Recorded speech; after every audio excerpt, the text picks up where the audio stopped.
19 h à Kinshasa, même heure au Congo central. Mesdames, Messieurs, bienvenue dans ce journal sur Ecopolis Télévision. Tout de suite, les grandes lignes de l'actualité. Report des pourparlers de Doha au Qatar. Le gouvernement congolais et le M23 déclarent n'avoir pas reçu d'invitation jusqu'au lundi. Aucune date n'a été fixée. Entre-temps, le Kenya, l'Angola et d'autres pays africains suivent de près l'évolution de la situation sécuritaire dans l'est de la République démocratique du Congo. Et puis au Congo central, le gouverneur Grace Bilolo a procédé mardi 8 avril 2025 au lancement de la paie de la prime aux administrateurs de territoire, leurs assistants ainsi que les chefs de village.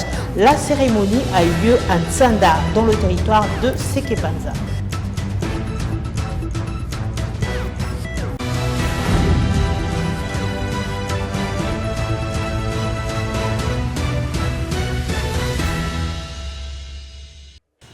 Les pourparlers de paix qui devraient débuter ce mercredi 9 avril 2025 au Qatar ont été repoussés. La date n'a pas été fixée. Les deux parties rejettent plutôt la faute à l'organisation. Elles ont déclaré ne pas avoir reçu d'invitation lundi, soit 2 jours avant cette réunion.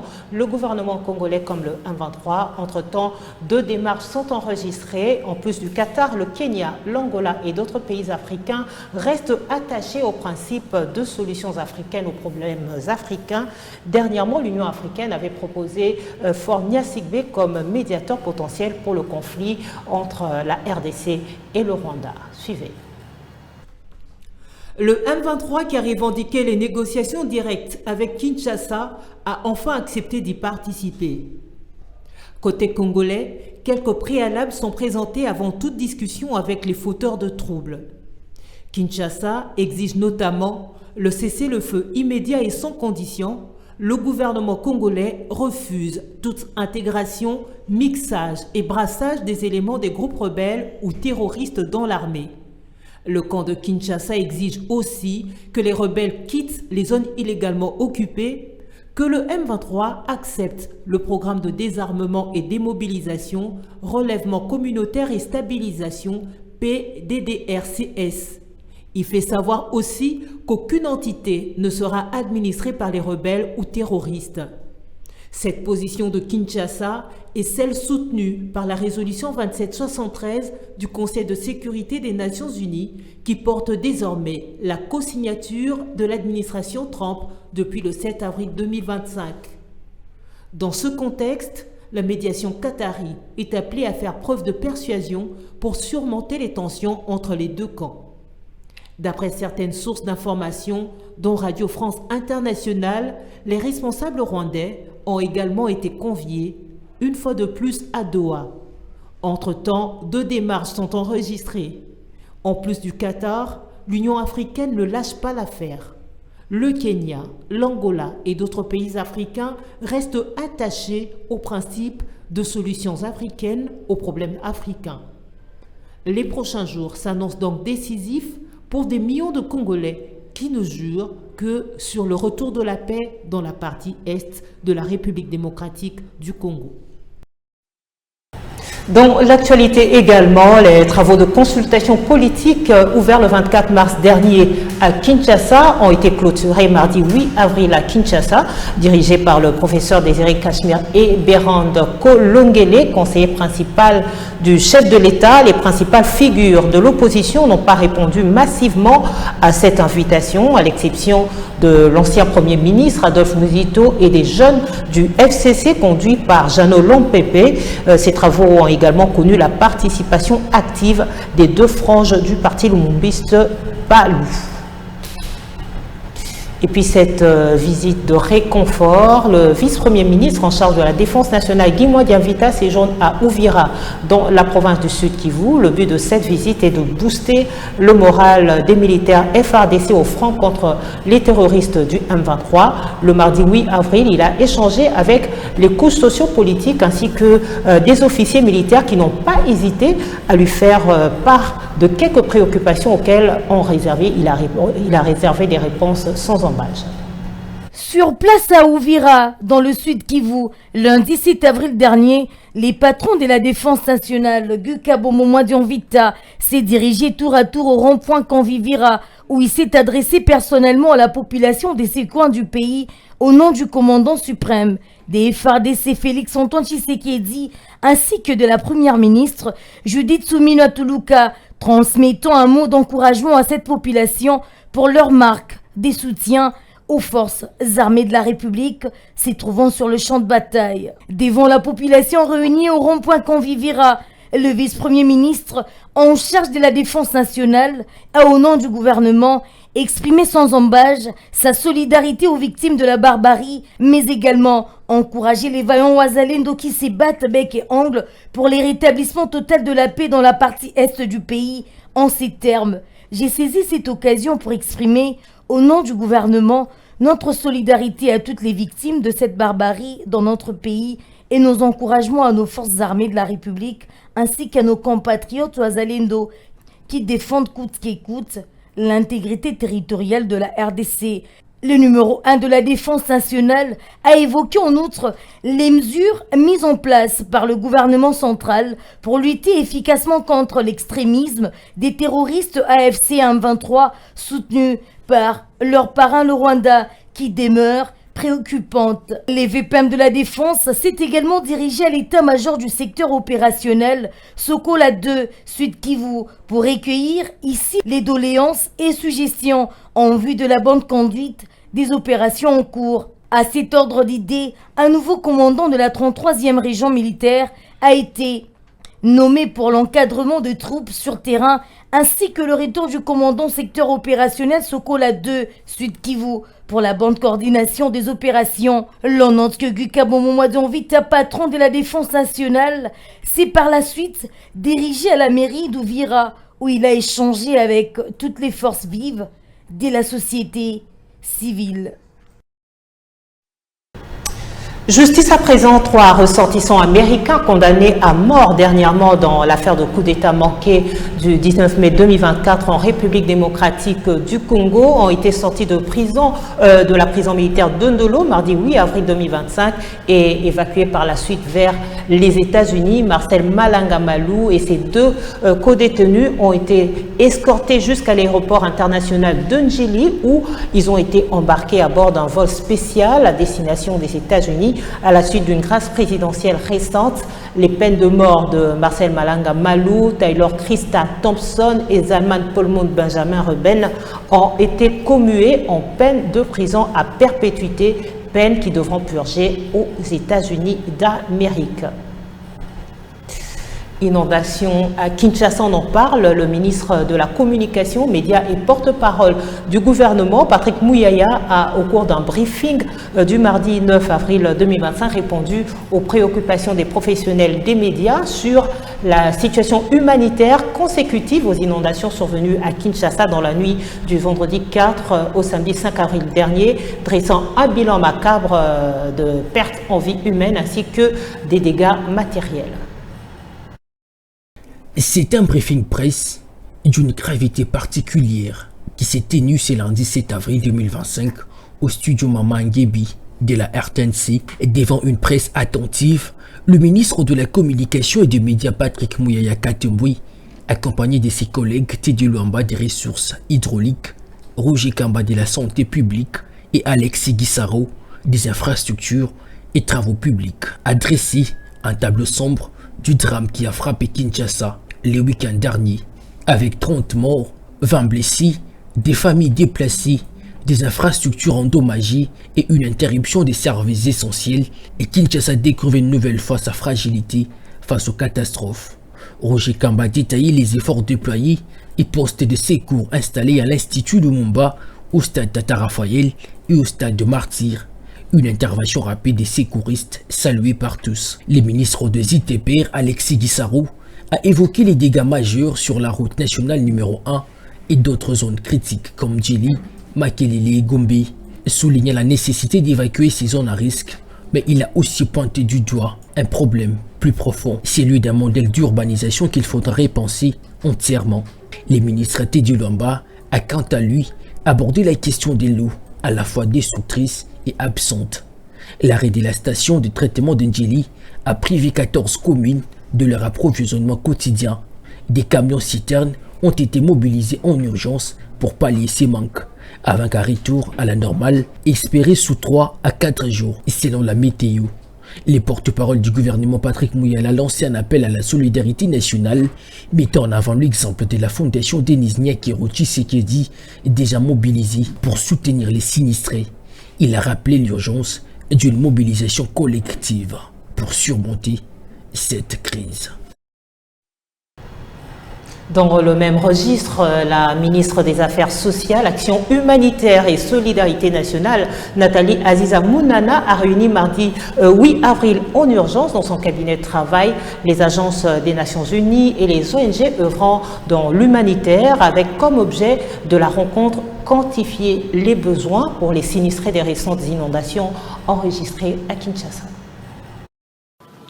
Après avoir écourté son séjour de travail de Lubumbashi dans le Haut-Katanga, la ministre des Affaires sociales, Action humanitaire et solidarité nationale veut passer à la vitesse supérieure.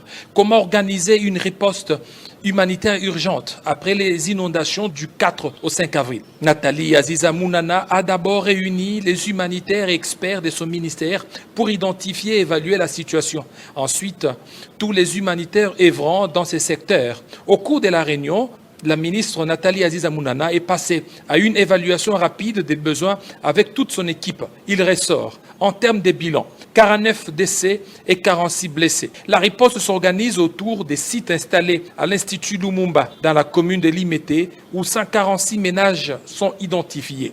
Site Tata Raphaël, 1050 personnes regroupées en 170 ménages. C'est encore là des chiffres provisoires qui peuvent éventuellement évoluer.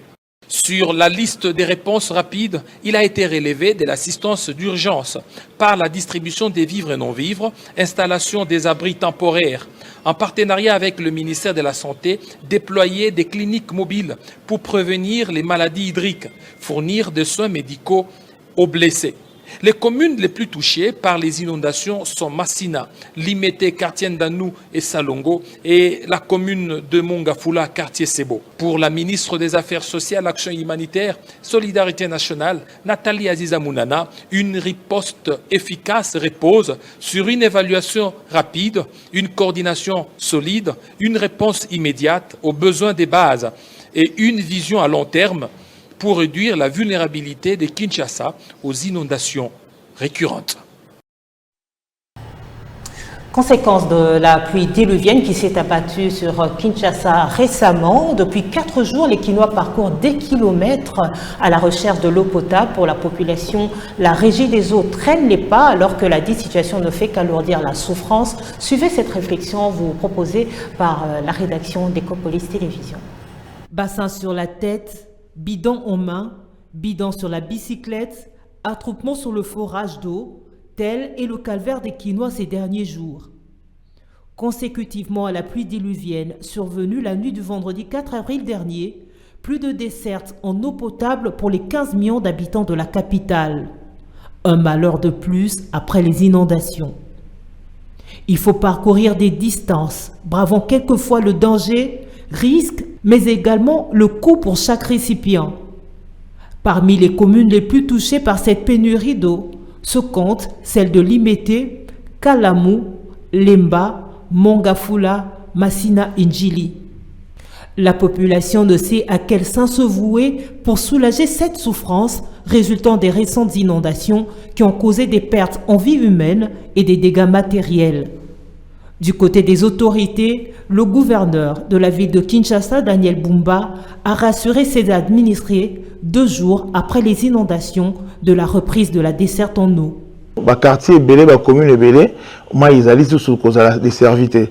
Donc les travaux sont mis à pied, les bamisala et bandits, donc dans 2 à 3 jours, ils sont rétablis. Cependant, sur terrain, affirment les Kinois, rien n'est fait par la Régie des eaux qui brille par un silence assourdissant face à la souffrance de la population. 4 jours après les inondations, aucune goutte d'eau ne coule des robinets des Kinois. La société en charge de la desserte en eau, la Régie des eaux, devrait parer au plus pressé pour soulager la population, d'autant plus que les factures n'attendent jamais. Combien de jours encore les Kinois doivent vivre ce calvaire de manque d'eau et de parcourir les kilomètres pour se procurer la denrée devenue de plus en plus rare à Kinshasa, pourtant la capitale et siège des institutions? À la Régie des eaux d'y répondre. Tout à fait autre chose, en prélude de la 16e réunion des ministres du commerce extérieur de la zone de libre-échange africaine prévue le 15 avril prochain, dont la RDC sera pays l'hôte. Le ministère d'État au commerce extérieur a convié mardi 8 avril 2025 ses experts et ceux de la ZLECAf à une réunion d'évaluation sur les préparatifs du dit événement. Manifestement, les préparatifs augurent un signal positif pour cette grande messe du commerce africain, comme l'a affirmé le directeur de cabinet du ministre d'État au commerce extérieur. La deuxième journée des travaux techniques en prélude de la 16e réunion du Conseil des ministres du commerce de la zone de libre-échange continentale africaine ZLECAf, prévue le 15 avril prochain à Kinshasa, a été consacrée au renforcement des stratégies pour ainsi accélérer la suppression des barrières tarifaires pour une union douanière continentale. Les partages d'expériences entre les experts en douane des 54 pays membres de la ZLECAf a été mise en contribution pour concrétiser cette organisation économique qui vise l'accroissement du commerce intra-africain à travers un grand marché unique continental. Et pour les experts dépêchés par la Direction générale des douanes et assises, DGDA, la RDC a plus à gagner qu'à perdre en étant dans la ZLECAf. Marie-Joséphine Filanvo, chef de division de la DGDA, explique. La RDC a préparé les concessions tarifaires pour nous permettre d'ouvrir les barrières tarifaires pour tous les produits que nous avons concédés dans les marchés africains.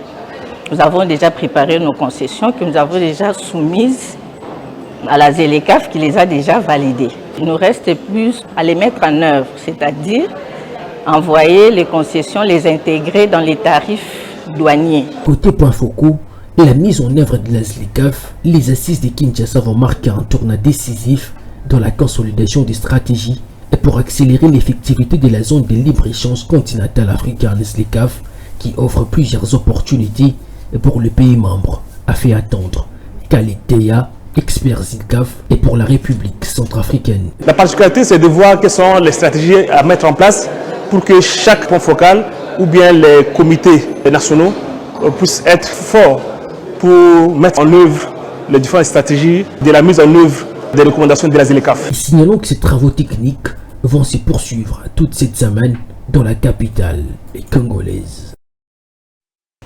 Et pour finir, rendons-nous au Congo central pour parler de la paie des primes aux administrateurs de territoire, leurs assistants ainsi que les chefs de village. C'est le gouverneur Grace Bilolo qui a officiellement lancé cette paie à partir de Nsanda dans le territoire de Sekebanza. Les gouverneurs des provinces Grace Nkwanga Maswangi Bilolo a procédé le mardi 8 avril 2025 au lancement officiel du paiement de la prime d'encadrement en faveur des administrateurs des territoires, de leurs assistants, ainsi que de chefs de village dans les territoires des Sekebanza, précisément dans le secteur des Doufou, en présence de plusieurs élus nationaux et provinciaux ainsi que des membres du gouvernement provincial. Prenant la parole au nom de tous ses collègues, l'administrateur des territoires des Sekebanza lui-même, bénéficiaire de cette prime, a remercié le gouverneur pour cette décision qui va dans le sens de renforcer l'autorité de l'État à la base. Vous êtes les premiers à avoir inscrit une prime en faveur des administrateurs des territoires et des administrateurs des territoires assistants. Au nom de tous les collègues du Congo central, au mien propre, soyez-en remerciés. De son côté, le ministre provincial de l'Intérieur ad intérim a salué le geste du chef de l'exécutif provincial qui s'inscrit dans une dynamique plus large de redynamisation de l'administration locale et de lutte contre l'informel dans la gestion territoriale. Il intervient également dans un contexte où les attentes des populations envers les services publics de proximité restent élevées. Un signal fort vient d'être lancé par le gouvernement provincial sur la restauration de l'autorité de l'État à la base. Prenant la parole en dernier, le gouverneur a souligné que cette initiative marque une étape importante dans la reconnaissance du rôle que jouent les autorités locales dans la gouvernance des proximités, la stabilité administrative et le développement local. Pour le chef de l'exécutif provincial, cette prime, désormais inscrite dans le budget 2025 de la province, sera versée de manière régulière afin de motiver davantage les cadres locaux à mieux servir la population.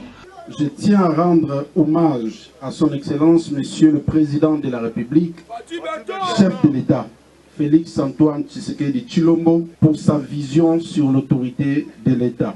Il n'est pas possible de relancer le développement de la province sans autorité de l'État à la base. Par le pragmatisme, j'ai estimé nécessaire d'allouer chaque mois aux administrateurs de territoire assistants et chefs de village au nombre de 7125 une prime d'encadrement. Par ailleurs, cette initiative, saluée à l'unanimité par toutes les forces vives du Congo central, fait partie intégrante du programme du gouvernement provincial adopté le 19 juillet 2024 en son deuxième pilier sur les renforcements de la bonne gouvernance, la restauration de l'autorité de l'État et la consolidation de la paix.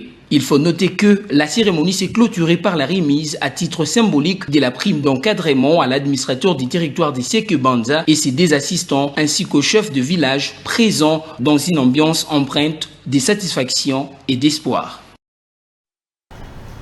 Fin de ce journal, merci de l'avoir suivi. Restez branchés au programme d'Ecopolis Télévision. Vous pouvez également suivre ce journal sur YouTube.